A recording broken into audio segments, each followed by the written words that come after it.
Boa noite, Olá, Anderson, Carlos. tudo bom? Boa noite. Boa noite, Tudo tudo bem, e bom? você? Tranquilo?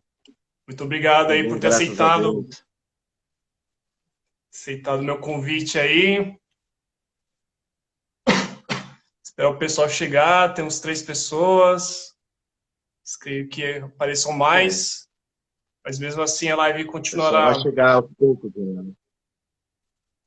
aí no meu perfil aí, vai continuar lá para as pessoas verem depois. Se você autorizar, vou transformar em Certo, podcast. Aí depois a gente conversa sobre isso. Bom, Carlos, perfeito. esse tema eu acho um tema importantíssimo para ser discutido, porque o mundo está sofrendo, né? O mundo e o Brasil está sendo impactado grandemente, fortemente pela pandemia. E eu acho que um dos setores que mais estão sofrendo é a educação. Eu vejo isso, eu venho da educação privada. Se a educação privada já está sofrendo, imagina a municipal. Você deve acompanhar isso de perto. Eu creio eu que sim. Você deve olhar no seu dia a dia muitas coisas que estão acontecendo em relação a isso. Mas, para começar nossa conversa, tem nosso roteiro aqui. Temos 50 minutos, 1 hora para conversar, para debater. Carlos, e a primeira pergunta que eu acho mais importante, assim, para iniciar, fala para gente o que faz um vereador. Eu perguntei para muitas pessoas não sabem, as pessoas votam anos e anos e não sabem qual é a real, o que um vereador faz. É isso aí, Anderson. Bom, antes de mais nada, mais uma vez, boa noite, né? Sempre me coloquei à sua disposição aí. Eu acho que nós que somos formadores de opinião na cidade, a gente tem que estar disposto a conversar, a debater. Aquele velho ditado, né, Anderson? Conversando se entende, né? Eu acho muito importante essa troca de informação. Eu acho que isso abre a nossa mente, amplia nossos horizontes. Então, é de suma importância que a gente possa debater esse assunto, principalmente da educação, num momento tão delicado que a gente vive, né? E me coloco aqui, eu sei que quando a gente olhar para o relógio vai passar rápido, porque é um assunto tão gostoso de conversar, é importante, mas também é gostoso, né?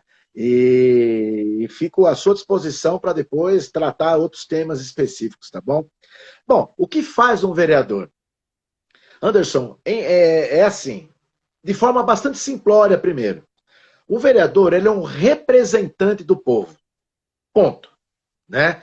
E como é que ele exerce essa representação em relação ao povo? Primeiro, ele precisa conhecer quem ele representa, né? Quais são os anseios, interesses e principalmente as necessidades do povo que ele representa, né? Daquela população específica a qual ele representa. Isso quer dizer que o vereador, ele pode estar lá no gabinete dele, legislando, administrando, ele pode estar fiscalizando, mas se ele não estiver em extremo contato, o contato dele não for ligado diretamente àquelas pessoas que ele representa, consequentemente, ele está fora da curva. Então, a primeira coisa que um vereador faz é representar o seu povo, né? Os interesses de quem o colocou lá através do voto. Então, o vereador ele é escolhido pelo povo para ir lá, ó, vai lá e me represente nesse ou naquele caso, nessa ou naquela lei, né? Quais são as funções de um vereador, já falando de uma forma administrativa, né? As funções também são bastante simples, né? O vereador vai muito além de tampar buraco de rua, podar árvore, né? Dar nome de ruas e praças, né? Lembrando que no caso de Santo André, são 21 cadeiras, né? São 21 vereadores aqui na Câmara Municipal. A Câmara Legislativa tem 21 cadeiras. E cada vereador tem direito, dentro do seu gabinete, a ter 9 assessores. E quem são esses assessores? Né? Esses assessores, como o próprio nome diz, são aqueles que vão acessar o agente político, que é o vereador, nas questões, por exemplo, jurídicas, de saúde, de comunidade, né? Questões econômicas, né? Então, o vereador tem dentro desse corpo de assessores, ele tem que ter pessoas lá que são competentes para auxiliá-lo, muni-lo de informações, para quando ele estiver na Câmara, atuando realmente como vereador, ele tem esse pessoal que faz parte da equipe de apoio. As pessoas elas não sabem muito o que um vereador faz, e muito menos que ele tem direito a esses 9 vereadores, pago inclusive com dinheiro público. Então, é nesse momento que as pessoas usam de nepotismo, é nesse momento que as pessoas usam o cabide de emprego, e já começa errado aí. Pergunte para o seu vereador, quando você for conversar, né, e você vai dar o seu voto a ele, quem são essas 9 pessoas, no caso de Santo André especificamente, né? Isso, existe a lei orgânica de cada município que determina o tamanho da Câmara Municipal. Isso não é para todos, né? Por exemplo, São Bernardo são 28 vereadores, né? Só que para fazer um rápido paralelo, lá a área é maior, a população é maior, então condiz com esse número, né? Então, pergunte para o seu vereador, após você ter certeza das bandeiras e dos pilares que ele defende, né? Quem são essas 9 pessoas que ele vai levar para lá? Né? O que acontece muito é aquele nepotismo cruzado, né? Então eu não tenho ninguém dos meus parentes na Câmara, mas eu pego o parente de um vereador e eu mando o meu parente para lá. Então, isso acontece. Infelizmente, isso é uma prática comum nas câmaras legislativas, né?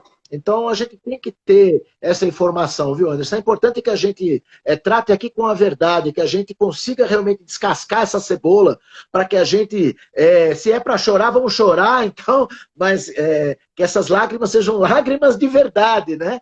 E não ressentimento.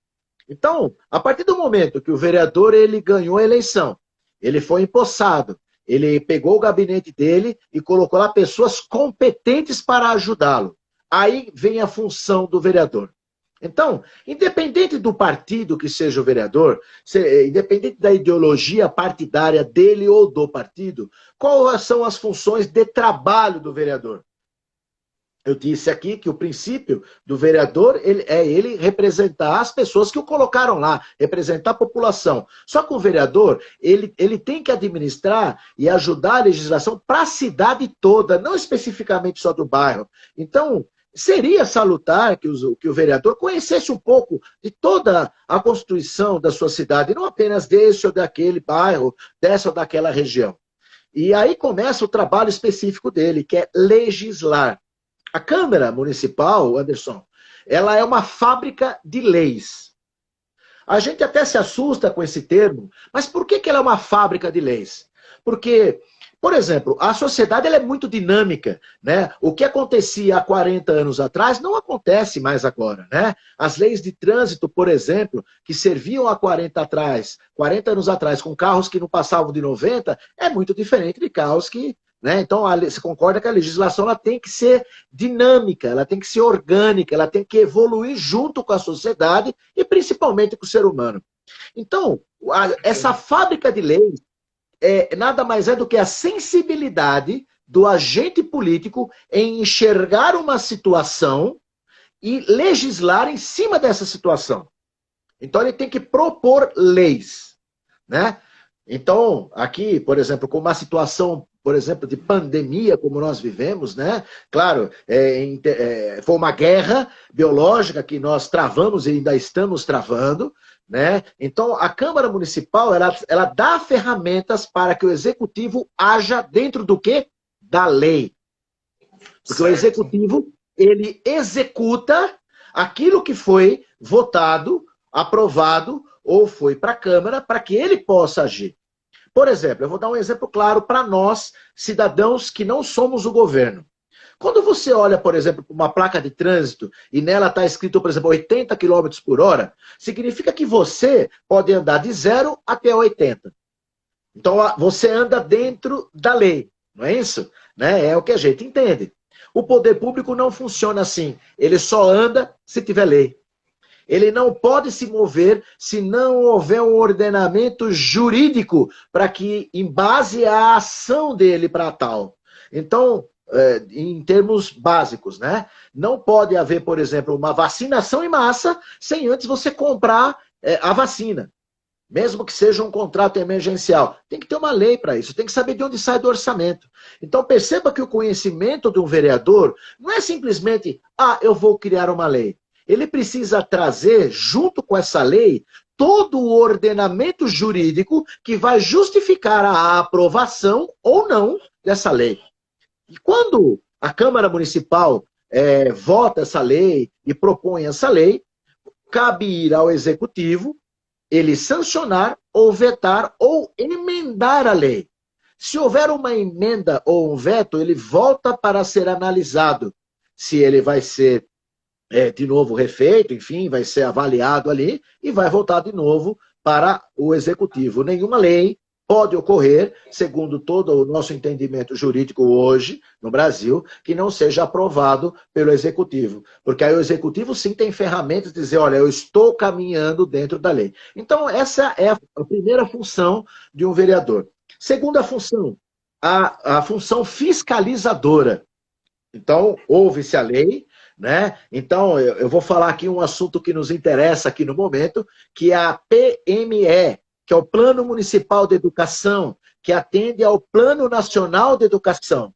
Né? O Plano Municipal de Educação foi votado em 2015. Né? Foi criada uma lei para isso. Existe a lei nacional e depois todos os municípios, segundo as suas realidades, devem adequar essa lei, criar uma normativa para que ele se enquadre na lei total, que é o tronco, que é a lei federal, para que ele se adapte à realidade. Então, perceba que essa lei como é importante. Porque, por exemplo, a realidade de Santo André não é a mesma de São Caetano, não é a mesma de São Bernardo, não é a mesma de Mauá. Então, essa lei que é orgânica do município é obrigação do vereador votar. E aí cabe assuntos financeiros, assuntos jurídicos e assuntos principalmente sociais. Se esse vereador não tiver um conhecimento mínimo disso e não for assessorado por aqueles 9 que eu te falei no começo, esse vereador ele está ali simplesmente aprovando ou não, assinando ou não uma coisa que ele não sabe nem do que se trata.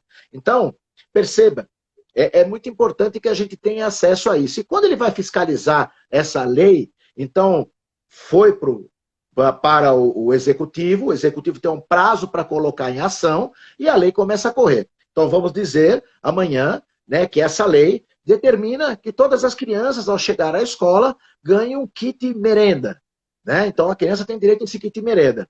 Quem fiscaliza o kit merenda, a qualidade do kit e a sua quantidade? É o vereador. É uma função fiscalizadora para saber se aquilo que foi votado, as pessoas estão recebendo. Então, essa é a função fiscalizadora. Já falamos da legisladora, falamos da fiscalizadora, e tem também a função acessória, que é a função de assessoria. Dentro desse corpo de 9 pessoas, ou de uma empresa que o vereador possa vir a contratar, ele pode sugerir ao Executivo, como ele pode sugerir à Câmara, projetos de lei, que são as PLs.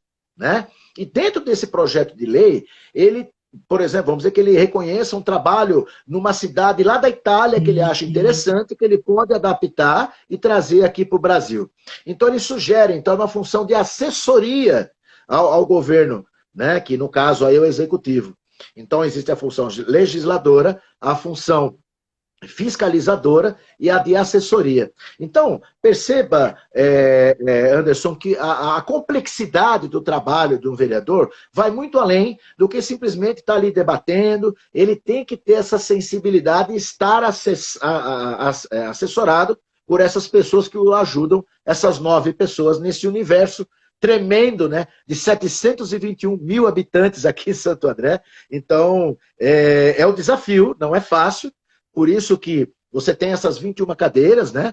Porque você consegue, como corpo, como Câmara, você estar em vários pontos ao mesmo tempo, independente de ser um ou outro vereador. A obrigação de todo vereador é legislar, administrar e justificar, através do trabalho dele, a fiscalização e a assessoria ao Executivo. Espero que eu tenha dado aí um panorama geral, é mais ou menos isso que o vereador faz. Hein? Muito bom, muito bom, muito bom, muito bom. Sensacional. Carlos, começando aqui na nossa lista de perguntas. Opa! Manda! Bom, a próxima gestão vai enfrentar uma, um desafio aí muito grande. Eu sou suspeito para falar, porque eu sou fã do prefeito Paulo Serra. É visível o trabalho que ele fez na cidade. Não vi as outras gestões fazerem um trabalho tão consistente igual ele vem fazendo. E o Certo. meu apoio é 100% dele, da minha família também.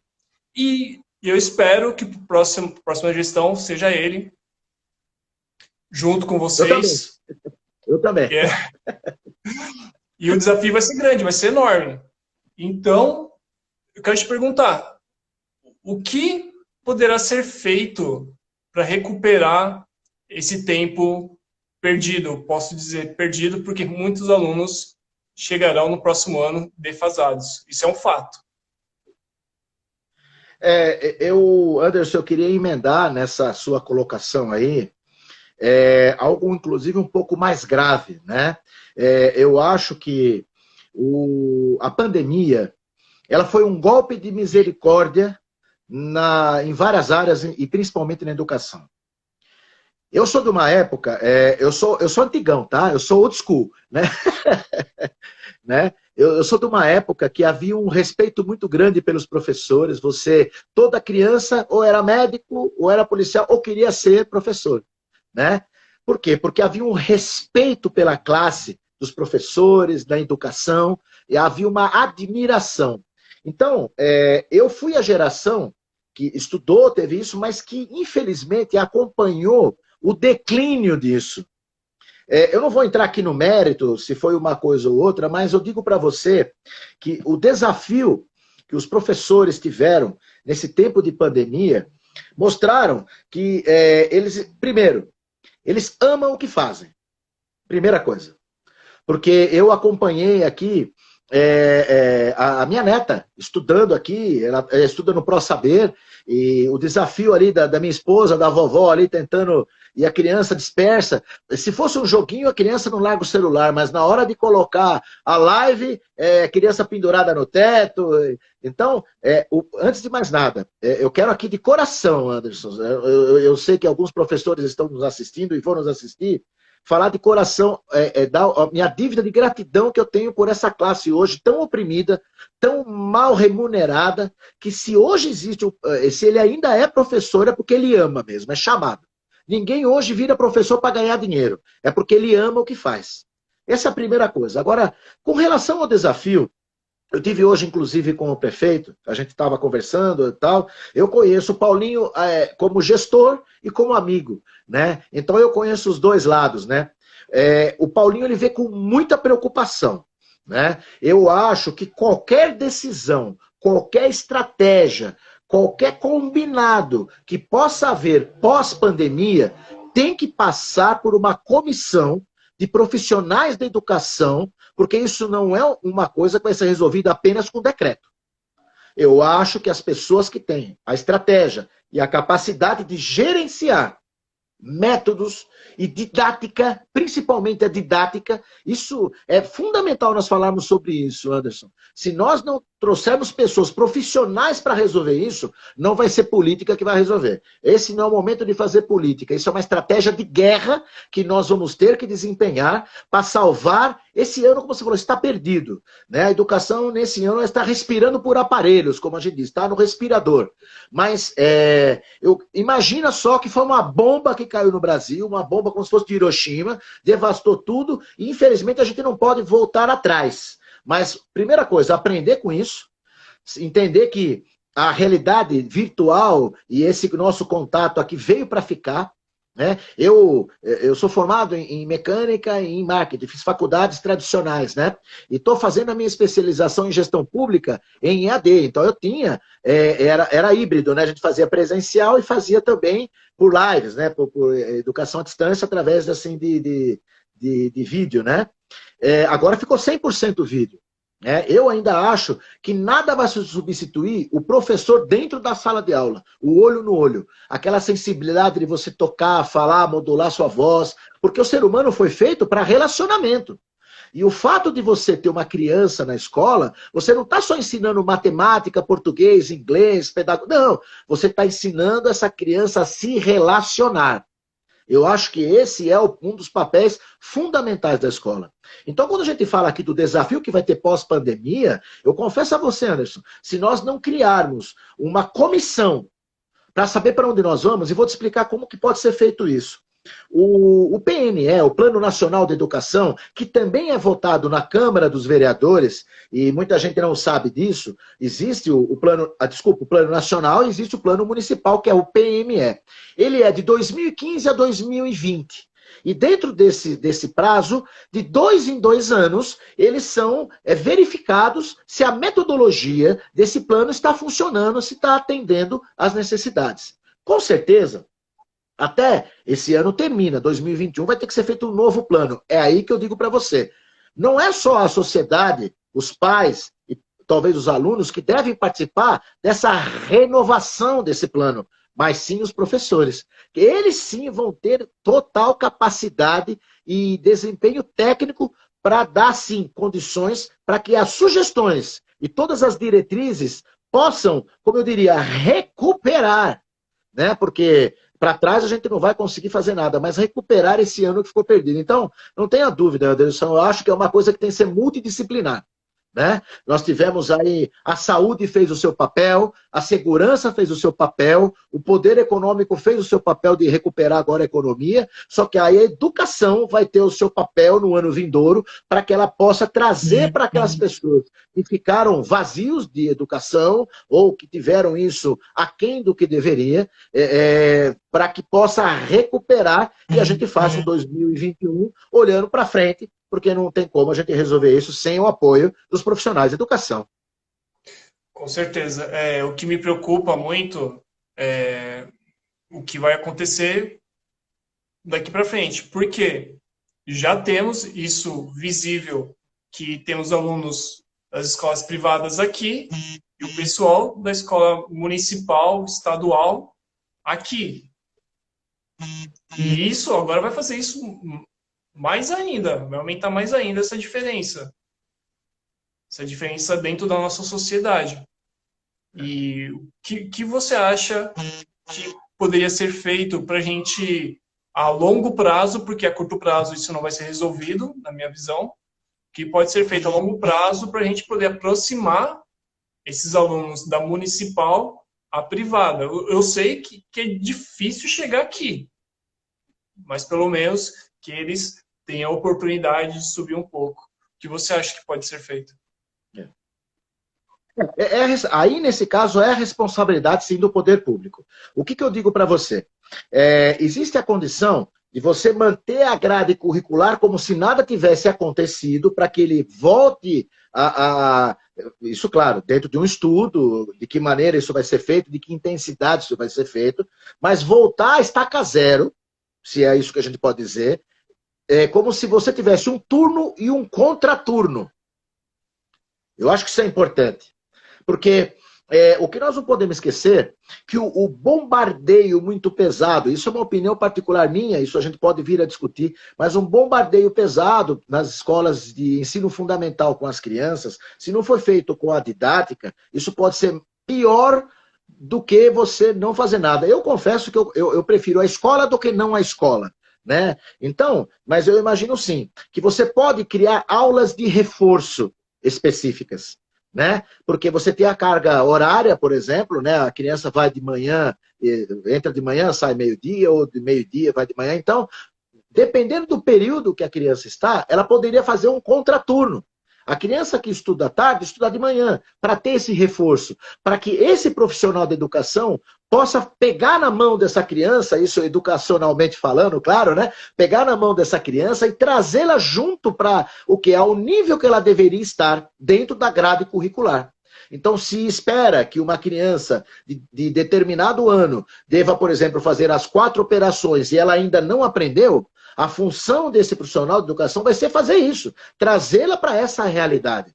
E eu acho que isso pode ser feito com um contraturno, ou seja, aumentar a carga horária, você conseguir deixar o estudante ali, independente da sua idade, mais tempo dentro da escola. Eu tenho um exemplo claro disso, Anderson, na minha formação. O que eu fazia? Eu fiz Senai.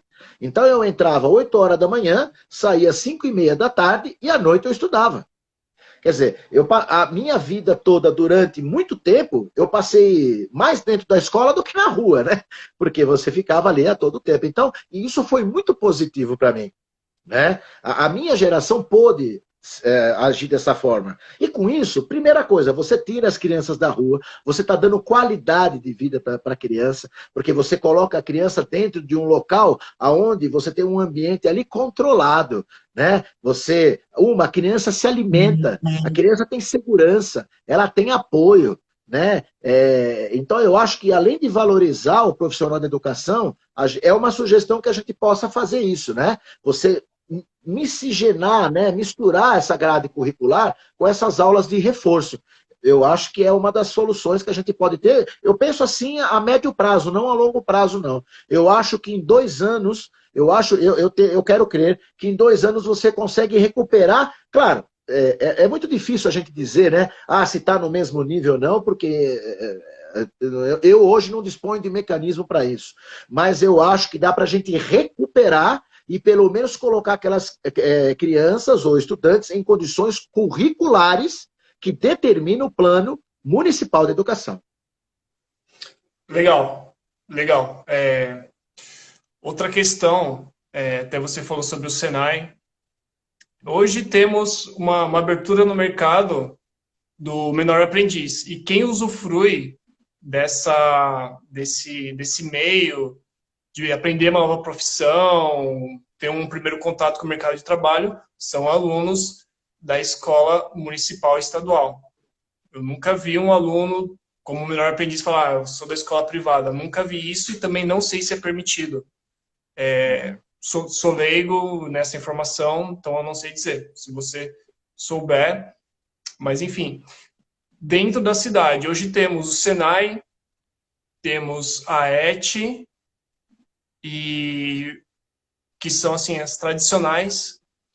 E o que você acha que a gente possa fazer, vocês podem fazer para dar esse incentivo no curso técnico, dar aquela motivada para o aluno que está indo do nono para o primeiro, para que ele ingresse num curso técnico, para que ele ingresse no Senai, ou que até isso seja ampliado por outros meios dentro da cidade?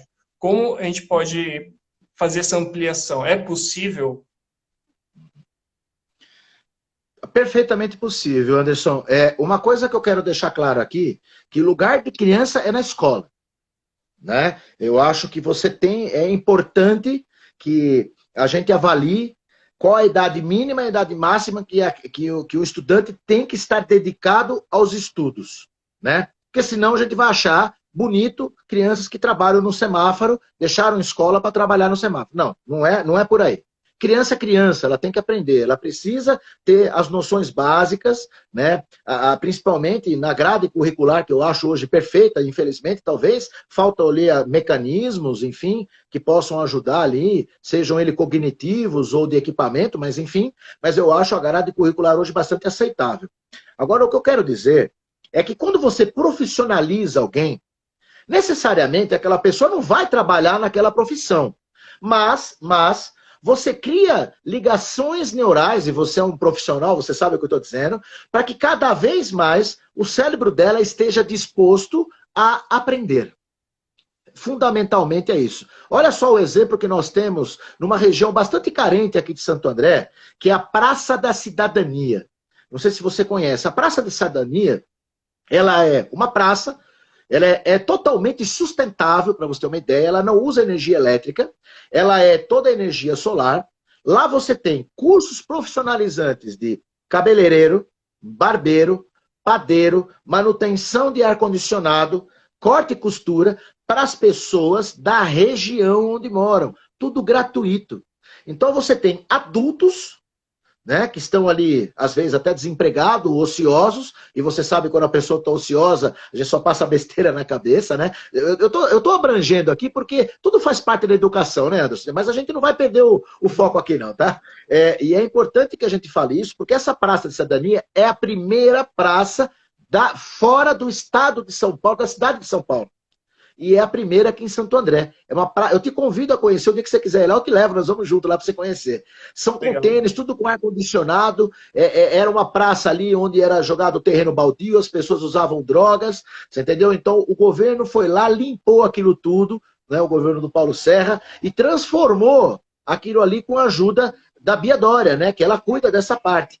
Então, pessoas que estudam ali, saem de lá com profissionais. Se eu não me engano, tem manicure lá também, se eu não me engano.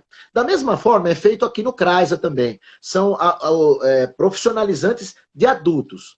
Então, agora eu quero tocar no assunto dos estudantes. O que eu acho? O que eu acredito? Que se você só estuda, mas você não tem um objetivo, vai chegar uma hora que você vai perder aquele elan de ir para a escola. Então, não é só o aprender por aprender, mas é o aprender para aplicar. Isso é muito importante, eu acredito muito nisso. Então, imagina que se você, dentro de qualquer grade curricular, né, você pudesse colocar ali qualquer, necessariamente a pessoa podia escolher, né, se ela quer aprender mais uma língua, ou se ela quer aprender uma profissão, não que ela vai trabalhar naquilo, mas isso estimula a pessoa a ir para a escola. Eu confesso a você que eu acredito que até a evasão escolar vai ser menor.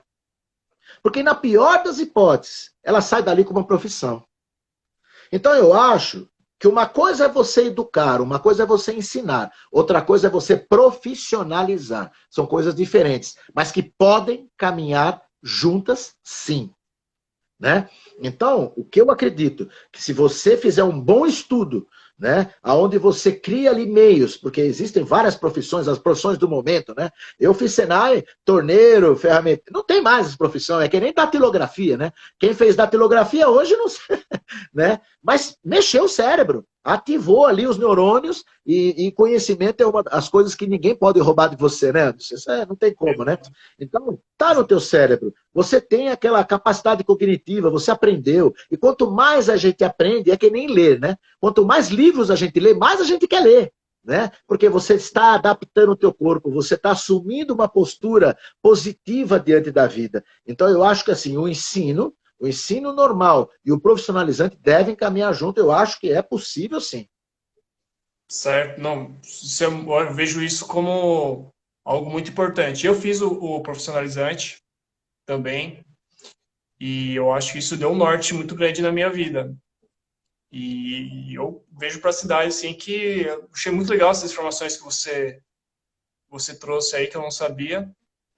Uhum. E eu gosto.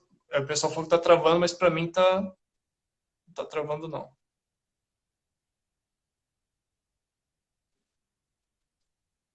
Carlos?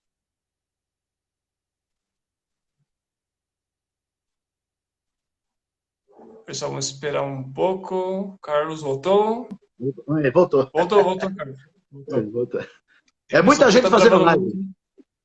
É, mas para mim, eu tô te ouvindo, tô te vendo bem. O pessoal falou que tá Deu travando, uma mas... sumida agora, que você falou que estava travando, deu uma sumida aqui. Mas agora tá tranquilo. Vamos Ô, lá. Carlos, então, voltando a falar sobre a nossa cidade, eu sei que você anda muito por aí, a gente já conversou, você já me mostrou diversas realidades, e eu vi na televisão que tem algumas escolas, não em Santo André, vai até a minha questão, que as escolas estão sendo roubadas, fios sendo depredados, vandalizadas. Como está a situação das nossas escolas aqui no município? Você sabe dizer? Sei. Anderson, não são só as escolas, mas as unidades de saúde também, as unidades básicas de saúde também.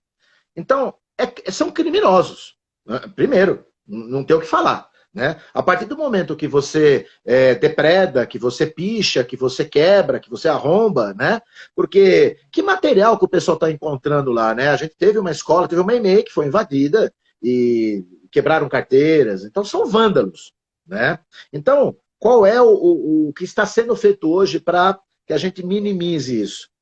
Todos os próprios municipais vão receber um monitoramento de 24 horas. Isso não vai inibir, isso não vai acabar com isso, mas vai inibir. Então é a primeira coisa que dá para fazer. Porque a GCM, né, a Guarda Municipal, ela tem por obrigação, o seu primeiro, vamos dizer assim, o estatuto da Guarda Municipal determina que eles têm que estar prontos a defender e guardar os próprios municipais. Né? Poder ter polícia é da Polícia Militar, que é do Estado. A Guarda Municipal, ela assessora a Polícia Militar, ela é um corpo militar, sim, mas especificamente para isso, para as coisas do município, como é a lei orgânica que a gente estava falando há tempos atrás aqui. Então, você não tem condição de colocar, por exemplo, uma viatura, um policial guarda municipal dentro de cada escola, funcionando ali em turnos de 24 horas. Então, você tem rondas escolares, onde alguns corpos de policiais são colocados à disposição de uma região ou de uma área, né? E eles ali estão ali fiscalizando. É claro que o cobertor é curto, né? Você tem que estar ali demandando recursos para várias áreas do município, então você não consegue atender na sua abrangência total. Então, o que, que o município está fazendo? Ele está instalando monitoramento nesses locais. Para que, como hoje a gente tem uma cidade toda monitorada, né? Hoje qualquer acidente de trânsito, qualquer infração, qualquer carro roubado que você hoje passe por Santo André, ele é monitorado. Né? Então existe ali na prefeitura um centro de observação onde fica a Polícia Militar, a Guarda Municipal, fica ali também o SAMU, fica ali o pessoal do SAMU, fica ali o pessoal da Polícia Civil e do me fugiu agora, e o pessoal da Defesa Civil. Então é uma sala cheia de câmeras, cheia de telas, onde tudo é monitorado. Para você ter uma ideia, outro dia pegaram um caminhão jogando detrito ali na Lauro Gomes. E o caminhão era de Cubatão. O cara saiu de Cubatão para jogar lixo aqui em Santo André. E aí a câmera pegou e, tipo, 3 minutos depois a viatura estava lá. Então é uma forma de você minimizar. Então imagina que uma escola dessa esteja sendo vandalizada, e se ela estiver monitorada, vai chamar a atenção da viatura que está na região, que ela não é onipresente, mas ela vai se deslocar lá rapidamente e vai interferir, vai bloquear isso. Então, o mais importante de tudo isso, eu acho que é a educação. Quando você vê uma escola num bairro depredado, é porque a pessoa que fez isso não reconhece que aquele local é um local de transformação de vidas. Ou seja lá uma unidade de saúde, né? Quando a pessoa está vandalizando ou está ali para roubar, aí é criminoso mesmo. Mas quando é ali uma brincadeira de mau gosto, que é um adolescente que entra, pula o muro e taca fogo, ou simplesmente... o quê? Ele não reconhece que aquele local é um local de transformação de vidas. Então, o que eu acho? Que é pela educação que nós vamos mudar isso. Não tem jeito, desculpa. A educação vai salvar a educação, né? Porque não tem como. Eu acho que o trabalho é incessante. Por mais inglório que ele possa parecer, nós não podemos desistir de continuar educando. Né? Da mesma forma, o médico que não para de medicar, que não para de salvar vidas, nós também. A nossa obrigação é continuar salvando essas pessoas desses atos criminosos. Né? E outra, e a punição disso? Né? Eu não acho, por exemplo, que nesse caso, se for um menor infrator, um adolescente, enfim, ele não deve, por exemplo, ir para a cadeia, não. Ele deve ser colocado num programa que ele recupere as unidades que estão estragadas. Então ele vai lá pintar a parede, ele vai lá arrumar a parte elétrica com um profissional, ele vai trabalhar para a população. Então aquilo que ele degradou, ele vai recuperar. Então eu acho sim que isso é educação.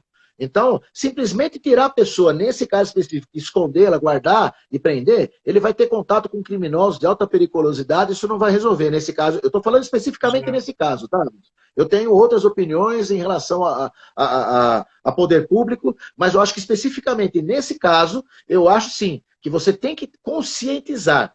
Então, pegar essa criança, colocar o uniforme dele e falar, amigão, você vai ter que fazer isso. Né? E colocá-lo ali à disposição para fazer esse pagamento para a sociedade em trabalho. Então eu acho que é uma sugestão que a gente pode deixar. A gente já faz até um projeto de lei para isso aí, já deixa já gravado. Sensacional! Gostei. Carlos, existe alguma estatística aqui na cidade do número de alunos que têm abandonado a educação nesse período de pandemia? Existe alguma estatística ou não? Olha, eu vou falar para você uma estatística que eu tive acesso de pessoas, dos profissionais de educação de escolas particulares, né? Por que que eu digo isso? Porque nós estamos ainda passando por esse rio. Nós não chegamos na outra margem ainda. Né? E você falar hoje de estatística num número tão complexo como esse, sem terminar essa pandemia, pode parecer exercício do fantástico, né? Exercício de achismos, né? O que eu digo para você é o seguinte: eu não vejo evasão. Eu não vejo evasão a ponto de você falar, olha, as pessoas saíram da escola. O que eu vejo, sim, é um desestímulo. As pessoas estão frustradas. Por quê? A partir do momento que eu falo para você que você tinha todo aquele relacionamento, que você tinha os seus amiguinhos, que você tinha o seu relacionamento com professores, né? Quero crer aqui que todos estão com saudades da escola, querem voltar para suas atividades, né? Se você perguntasse talvez isso em janeiro e fevereiro, você teria crianças que falavam, nossa, que legal, as nossas férias. Hoje você já não vê tanto isso. Por quê? Porque até o convívio familiar começou a ficar complicado. A família andreense, como a família brasileira, a família mundial, não estava preparada para o que aconteceu. Não estava. Você tem ali, hoje em dia, a família fala muito em momentos de qualidade, né? Tanto o homem como a mulher vai para o mercado de trabalho, o filho, a filha vai para a escola, vai para a natação, vai para o inglês e se vê ali, por exemplo, à noite, durante um tempo, todo mundo se dá bem, mas o que aconteceu é que ficaram 24 horas ali, sobre o mesmo teto, e saiu faísca. Então, o que eu percebo hoje? Que muito mais as pessoas querem voltar. Então, aquele adolescente que falava, hoje eu estou de férias, ele já não pensa mais isso, ele já quer voltar. Então, eu quero dizer para você que muito mais do que a palavra evasão, sair da escola, o que eles querem é que volte como era. Não vai voltar como era exatamente. É claro que a gente vai fazer as adaptações, vamos ter que aprender com isso. Todos nós, o mundo inteiro. Porque vamos combinar, né, Anderson? É uma situação sem precedente nenhum. Ninguém estava preparado para isso. Né? Uma coisa. A criança não fica doente. Tá bom, ela não fica, mas ela traz para o avô, para o pai, para a avó, para o tio mais velho. Quer dizer, percebe? É uma coisa assim que a gente foi pego no contrapé. Né, de uma situação dessa, foi bastante, talvez os índices de falecimento, de perda de vidas, não seja tão grande em relação ao desconforto que causou na vida das famílias, descompensou todo mundo, né? Então, o que a gente precisa fazer agora? Esse estudo em relação à evasão, a gente vai conseguir falar sobre ele o ano que vem, quando, tipo assim, o mar abaixar, quando a maré abaixar. A gente vai ter, sim, números reais, porque são números que não são absolutos. Eu vou te explicar sobre por que eu estou falando isso. Quando nós falamos sobre o Covid, por exemplo, né, você tem números absolutos, que são número de infectados, número de óbitos, né, número de leitos. Então, esses são números absolutos. Né? Quem morreu, morreu. Quem infectou, infectou. Né? Quem, enfim, o número de leitos são os números de leitos, né? Então, são números absolutos. Hoje, na educação, nós não dispomos disso.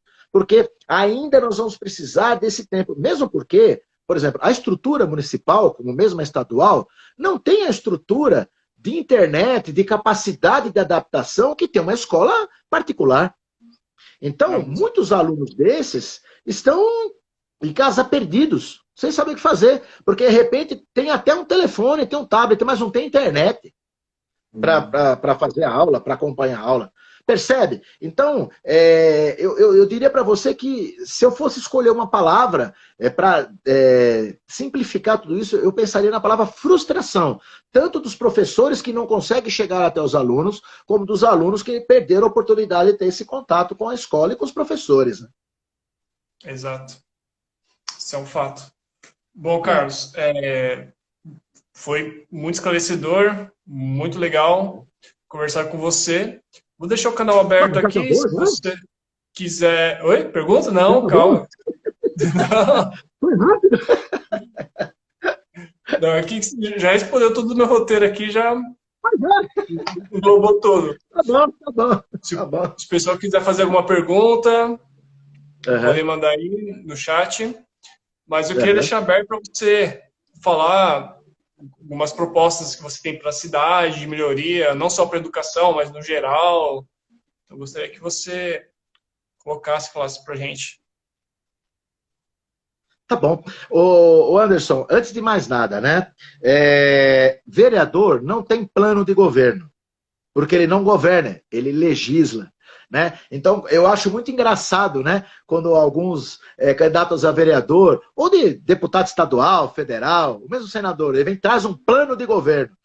Então, se ele não é candidato do majoritário, ele não pode ter plano de governo. Ele está prometendo uma coisa que ele não pode cumprir. Agora, o que a gente precisa entender em relação ao legislativo? Quais são os pilares que o sustentam, essa pessoa em específico, e quais são as bandeiras que ele defende? Isso sim. Porque é isso que vai te representar na Câmara. É isso que vai determinar que aquele governo que está lá, seja ele no âmbito municipal, estadual ou federal, vai por um lado ou vai pelo outro. Porque graças a Deus, Anderson, a gente vive numa sociedade pluralista, claro, mas é uma democracia, né? É uma república federativa, né? Então a gente não tem lá ditadores, né? Tanto no federal, no estadual, municipal. Passa todas as aprovações de governo pelas câmaras. Então nada passa sem antes passar pela Câmara. Então, o que eu quero dizer para você é o seguinte, aí aparecem alguns candidatos a vereador que diz o seguinte, nós precisamos construir escolas, nós precisamos construir hospitais, nós precisamos construir ruas, precisamos trocar a iluminação. Anderson, eu confesso a você, saber o que precisa ser feito na cidade de Santo André, a minha netinha de 6 anos sabe. Ela sabe. Agora, a pergunta maior de todas é como ele vai fazer isso. Saber o que nós precisamos, todo mundo sabe, mas como ele vai fazer isso? Porque toda vez que ele fala que ele vai falar que vai construir uma escola, ele está usando dinheiro de um orçamento que foi aprovado um ano antes, porque existe o plano plurianual, né? Que é o PPA, que é votado um ano antes. Então, no primeiro ano, ele vai estar governando com o que já foi aprovado. Né? Então ele não pode mexer porque verba que vem já está toda carimbada, a gente costuma dizer isso, né? Tanto no âmbito da saúde, da própria educação, segurança e a área social, então ele não pode prometer isso. Mas pergunta para o teu vereador, além daquelas 9 pessoas que ele vai levar, é como ele vai fazer isso, aquilo que ele diz que vai fazer, como? Porque a gente acaba escutando aquilo que ele vai falar, aquilo que a gente quer ouvir. Né? É claro que todo mundo quer mais escola, todo mundo quer mais hospital, todo mundo quer passar na rua e não estourar a suspensão do carro, todo mundo quer, enfim, o carro voa, quer dizer, tem vereador aí que está prometendo pavimentar a ponte aérea, né? Então, entre São Paulo e Rio de Janeiro, os caras querem fazer a pavimentação da ponte aérea, quer dizer, então é uns absurdos terríveis. O que eu quero dizer é que é muito importante você ter o contato. O vereador, você não pode conhecer seu vereador só pelo voto. Você tem que conhecer e ter contato com o teu vereador no mandato. É isso que interessa.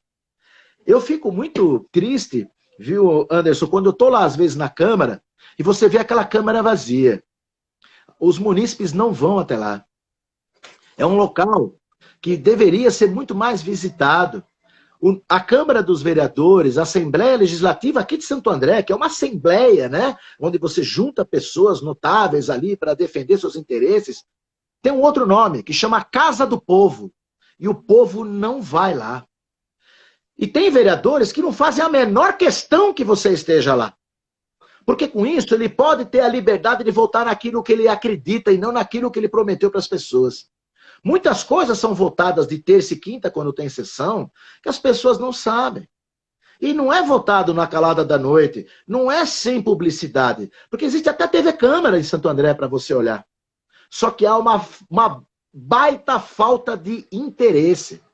Eu acho que a gente fala tanto, né, de gestor público, a gente fala tanto que a pessoa tem que ser preparada para administrar uma cidade.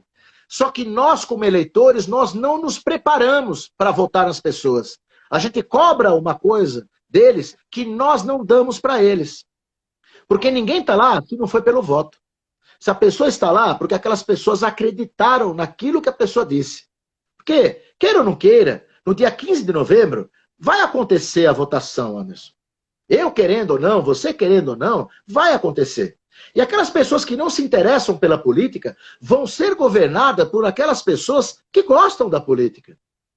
Percebe? Então, é muito importante. A pessoa fala, em algumas reuniões que a gente anda por Santo André inteiro, você sabe que o nosso voto é um voto pulverizado, porque a gente vai pela cidade toda, nós não somos um vereador que é candidato apenas de um bairro ou de uma ideologia, não, a gente anda pela cidade toda. E a pessoa fala, mas Carlão, é um voto só. O que meu voto vai fazer diferença? O que eu digo para essa pessoa e para a pessoa que está hoje nos assistindo? O diamante, ele é caro porque ele é raro. O teu voto, ele é caro porque ele é um só. Ele é muito valioso. E a gente tem que entender isso. Que quando você coloca ali um voto, você não está colocando... Hoje não é mais um papel, né? Você digita ali. Mas quando você ali opta por um número, né? E a pessoa ali vai lá e digita tal. No nosso caso, posso falar o número aqui? Claro que pode, com certeza. O nosso número é muito fácil quando você olhar no digital lá para digitar, é o 25555. Então você não tira nem o dedo, porque você tem o 2 lá em cima, desce para o 5 e não tira mais. A gente até escolheu esse número para ajudar os deficientes, porque a gente sabe que o 5, em todo teclado, tem uma marquinha. Né? Então, como também nós defendemos a nossa proposição é justamente essa, é uma candidatura inclusiva, nós temos que pensar nisso também, tem que facilitar isso para o deficiente visual, auditivo, enfim, qual que seja, né? Então, quando você escolhe esse número lá, seja o meu, seja de qualquer um, Anderson, que essa escolha seja uma escolha consciente, que você não pegue um papelzinho na rua, no caminho da tua casa até a urna, e escolha o seu vereador no caminho. Conheça seu vereador, converse com ele, esse é o momento de você conhecer e conversar com ele. E faça perguntas objetivas. Meu amigo, você vai levar quem com você para lá? Quem são essas pessoas? Você diz que vai fazer isso, isso, isso. Como você vai fazer isso depois que você estiver lá? Percebe? Então, prometer não é fazer. Né? Eu acho que a gente tem que ter essa consciência. Eu acho que chegou a hora, acabou o momento de nós termos amadorismo na política de todos os lados. Não só de quem tem mandato, mas de quem elege. Nós temos que deixar de ser amadores em todos os ângulos. O Brasil merece, Santo André merece. Nós precisamos entender que não se trata de culpa, se trata de responsabilidade social. Nós seremos a geração que um dia lerão nos livros que nós passamos por uma pandemia, nós passamos por um momento ímpar da nossa sociedade. E a resposta que nós vamos dar vai ser nas urnas agora, dia 15. Que tipo de governo que nós vamos colocar agora por pós-pandemia? Olha como é importante isso. Porque Sim. a pandemia fez o que tem que fazer. Agora, que governo que nós vamos colocar agora? Porque o pessoal fala muito do governo federal, do governo estadual. Gente, escuta uma coisa, nós moramos em Santo André. Santo André é o quintal da nossa casa. É aqui que nós criamos os nossos filhos, é aqui que nós fazemos as nossas compras, é aqui que nós vamos nos hospitais, usamos as praças. Então, é importante que o exercício de cidadania comece na nossa cidade, para depois a gente exportar isso para o âmbito estadual, federal, enfim, e sermos exemplo. Né? Então é essa a mensagem que eu deixo, Anderson. De novo, te agradecer por essa oportunidade. Continua à sua disposição. Você sabe que você é um grande amigo, bastante querido da gente, né? E eu fico à sua disposição. Se depois você quiser, inclusive, conhecer esses lados que eu te falei aí de Santo André, Praça da Cidadania, esses cursos que tem lá no CRASA, fala comigo, eu faço questão de levar você lá e depois você falar para o teu povo aí como a gente conseguiu tratar essas questões aí complicadas e deu muito certo. Com certeza, Carlos. Carlos, foi sensacional. No sentido de você falar, conheça o candidato, para mim foi muito bom, foi muito rico de informações. Creio que quem assistir também vai achar isso, tanto sobre o que o vereador faz, sobre consciência, ter o seu voto consciente. Eu achei sensacional tudo que a gente conversou aqui. Agradeço demais por tudo que você tem feito desde o começo do ano, ajudando demais desde o ano passado também, o projeto, que é um projeto de inclusão, que é o Ingenium. Então, só tenho palavras para te agradecer e bora lá. Bora Bora lá. lá. Muito bom. E dia 15 de novembro. 15 de novembro a gente vai lá, tá dando uma força. É isso aí. É isso aí. Obrigado, Carlos. Obrigado por Anderson, tudo. fica com Deus. Um abraço grande para você, meu irmão. Até mais. Abraço. Tchau, tchau. Até. Tchau, tchau. Tchau, tchau.